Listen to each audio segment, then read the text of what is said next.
Assalamualaikum warahmatullahi wabarakatuh.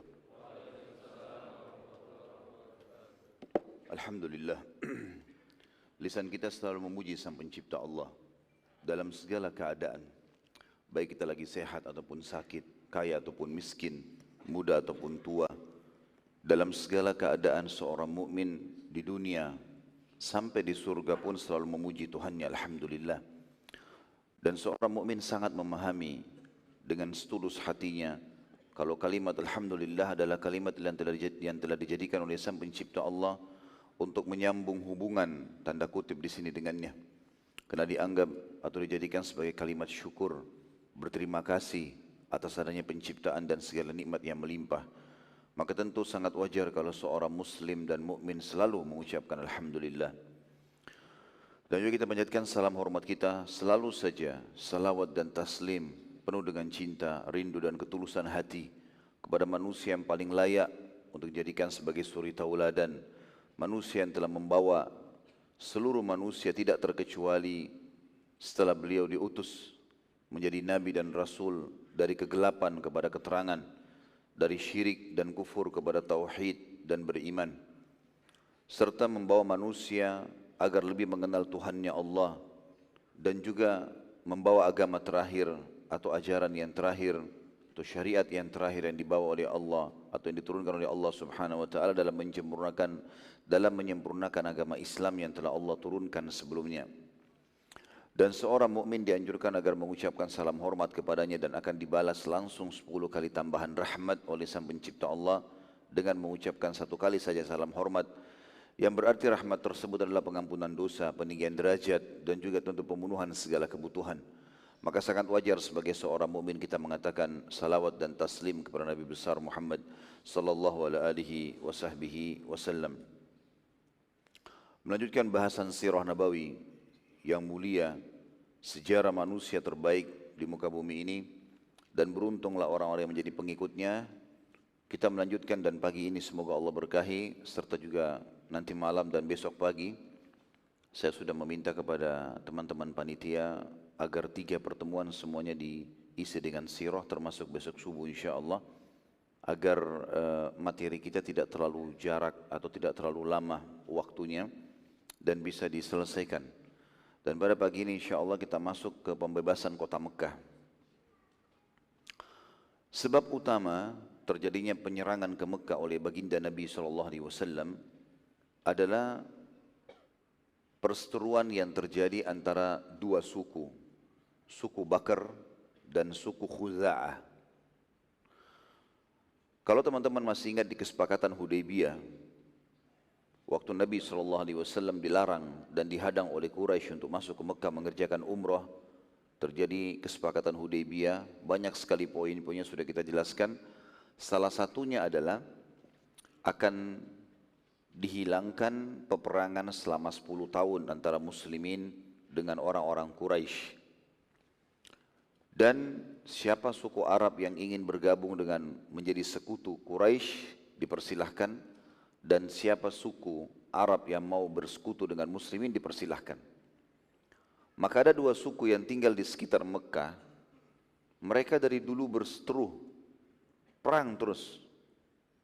Suku Bakar yang akhirnya menjadikan diri mereka sebagai sekutu Quraisy, dan suku Khuza'ah yang akhirnya menjadikan diri mereka sekutu muslimin.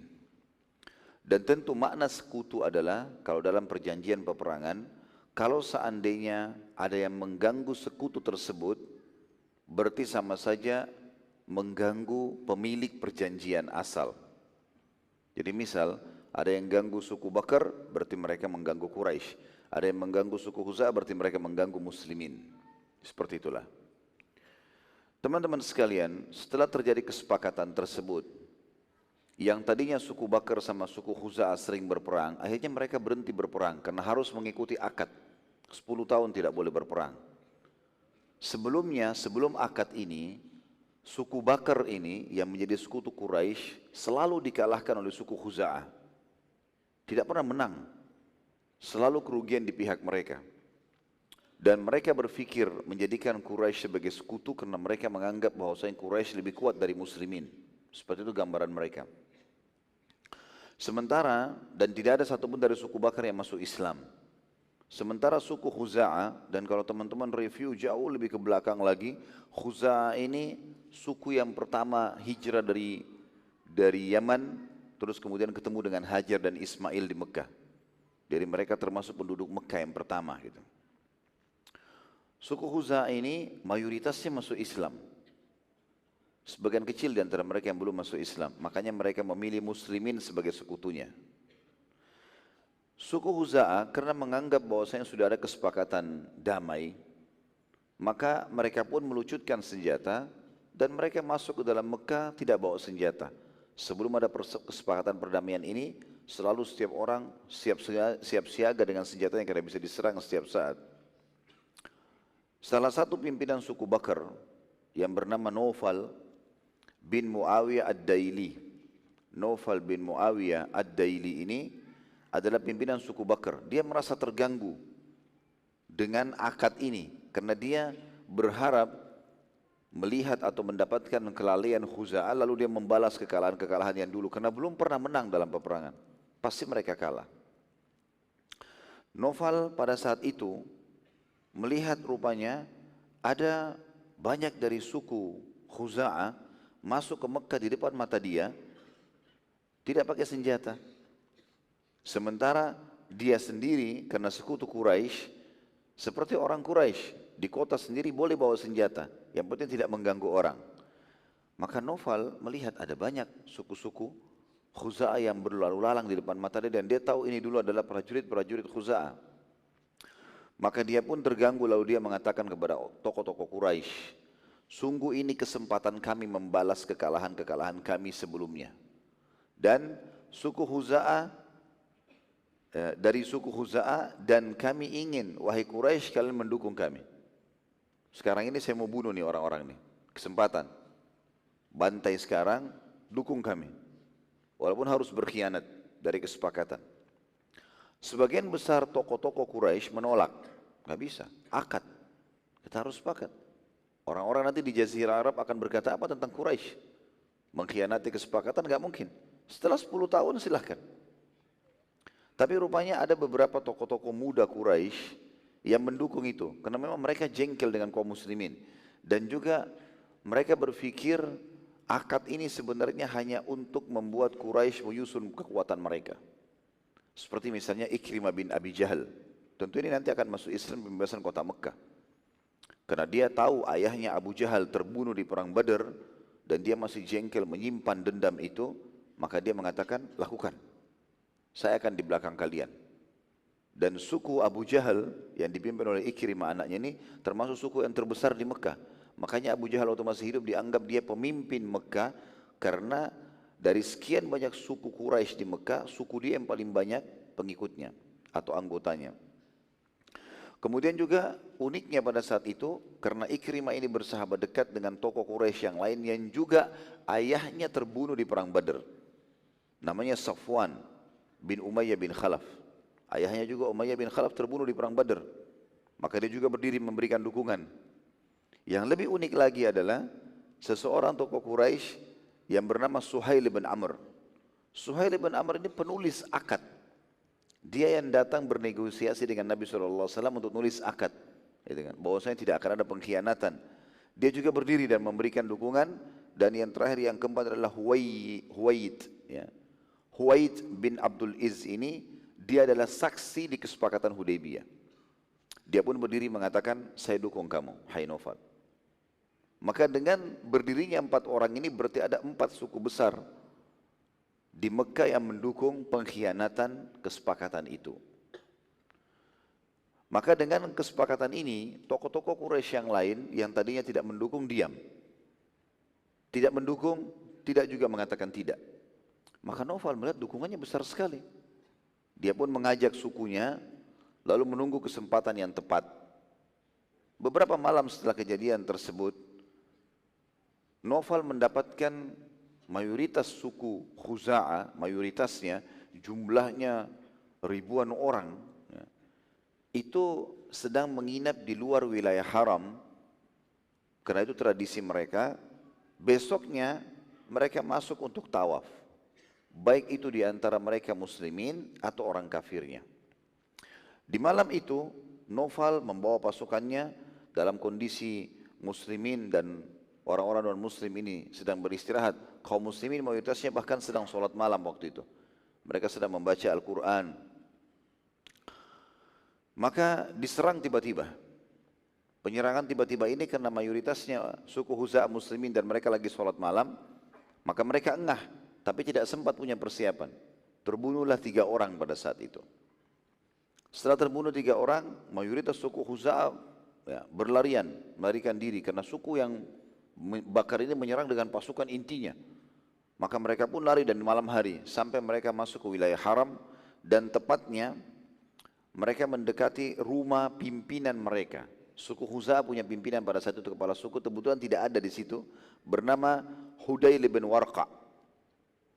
Hudayl bin Warqa ini radhiyallahu anhu sahabat. Dia masuk Islam, gitu kan. Tapi dia tidak ada di situ. Tapi karena dia kepala suku, dia beli rumah di Mekah. Setiap kali dia datang ke Mekah, dia nginap di situ. Dan itu diizinkan oleh Quraisy karena dia kepala suku, gitu. Orang-orang Huza'a sempat teriak mengingatkan Naufal sambil berkata, "Hai Naufal, ingatlah ini wilayah haram.